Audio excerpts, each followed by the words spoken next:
I'm joined by one of the world's leading VRS experts. Or at least that's what I'd like to think, chat. So I'm going to put you under the spot. Oh dear. A lot of people are having quite a tough time figuring out what all this VRS is about, myself included. So I thought I'll bring in a little bit of backup right here. So okay.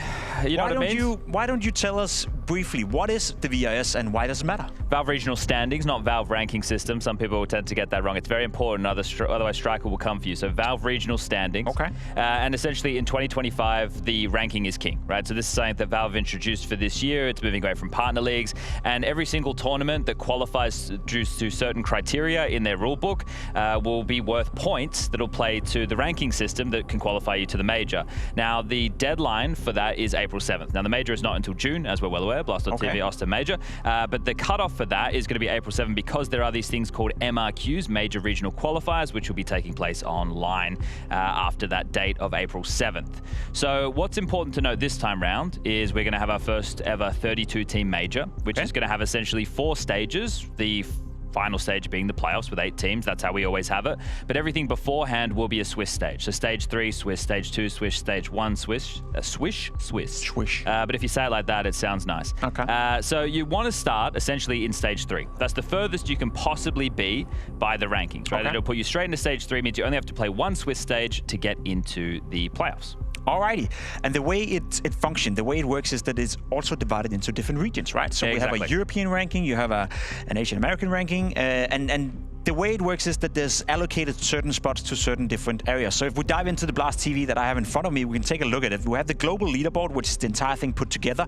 But if we focus on Europe first, I think that in itself is very interesting. You can see a lot of teams are heading into the stage 3, and the reason being that European Counter-Strike is just superior? Yes, so look, the way that the previous major goes will determine how many spots are available, right? So how many teams have you got into the top 8 of the last major? Okay. And the importance behind this is going to be 32 teams, so what's the distribution in the first place? Well, 16 teams from Europe will make up half of the 32. Then you have 11 teams from the Americas, so you've got North America, you've got South America, and then 5 teams from Asia, which is also broken up into a bunch of sub-regions as well. So looking at Europe right now, when we move into stage 3, there can only be 8 teams, right? So stage 1 will have 16, stage 2 will have 8, which will be joined by the top 8 of stage 1, and then stage 3 will have 8, and then it will have 8 more that are joined from the top 8 of stage 2, if that makes sense for everybody playing at home. So the important thing with the screen right now is the top 6 teams by April 7th, as per the European VRS, will go straight through to stage 3. You can see it's lovely. It's very well highlighted here on Blast's website. And then the next 4 teams will make it to stage 2. You do not want to be stage 1 because stage 1, well, actually you do. But if you don't make it to stage 2 or stage 3, you have to play in those major regional qualifiers, which are online. Okay. And anything's possible from that point. So essentially, if you're a European team and you are on the cusp right now of top 10, you could be in a little bit of trouble. And as we can see highlighted here, Astralis and VP, they are on that cusp. Now you can see far right-hand side of the screen, there's the points. So for teams from about, I want to say 3D Max up until about Na'Vi Astralis area, the point distribution between them is not huge, right? We're only talking, 100, 150 points. I think Na'Vi should be okay as long as they turn their fate around. But for the likes of Astralis and VP, Astralis going up against FaZe right now, if they lose this game, their fate is no longer in their hands. If VP go for a deep run, there's some point decay. I don't want to get into the minutiae of the numbers because that's not in my wheelhouse. I leave that for the mega geeks. So basically what you're saying is that we need to pay close attention to this Astralis versus FaZe game because essentially if Astralis were to lose, there's a high likelihood, or at least a likelihood, that they will have to play online qualifiers in order to be part of the major. Exactly, and maybe miss their 5th consecutive major. Oh, that hurts. Now, we are looking at the European ranking board, right? But people would notice that wildcard is also shown here in the bottom of the screen. If I change over to the American one, you'd also see wildcard on it. So why is it that 2 teams, or sorry, the same team on 2 different leaderboards? So you've got the same with Liquid as well, which is America and Asia, wildcard being Europe and America, and that's based off the player distribution. In Counter-Strike for the longest time,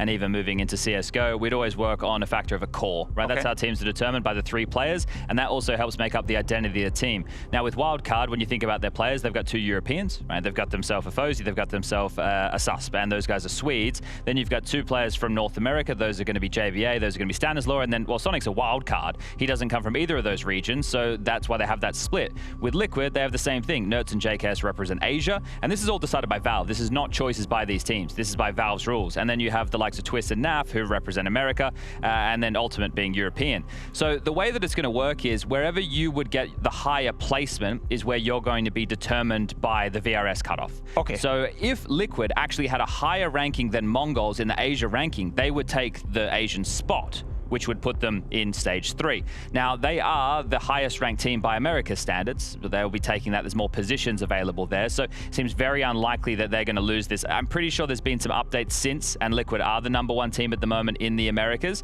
so I think that they're very likely to take that spot, and then it's the teams how they fall down under that for stage 2 for the Americas. So it's like Furia, MIBR, Pain, and Wildcard are those names at the moment, as far as I do believe. It is very interesting, and also a buttload of information to dive into. So, Chad, if you were to give an advice to the viewers out there at home, if they want to dive into it, if they want to figure out how this works, or if they want to keep track of everything, what's the easiest way to find out who's going to qualify for the major and who's going to do it out there? This website's pretty damn good. So, yeah, look, as far as it's concerned, top 10 for Europe is what you're looking for. Top 10 for Europe? Stage 3 or to stage 2. After that, it's going to be qualifiers. You're looking for, the top 6 teams for Americas, and only the top 1 team for Asia. Everybody else is going to have to go and play within these qualifiers. They're going to take place after April 7.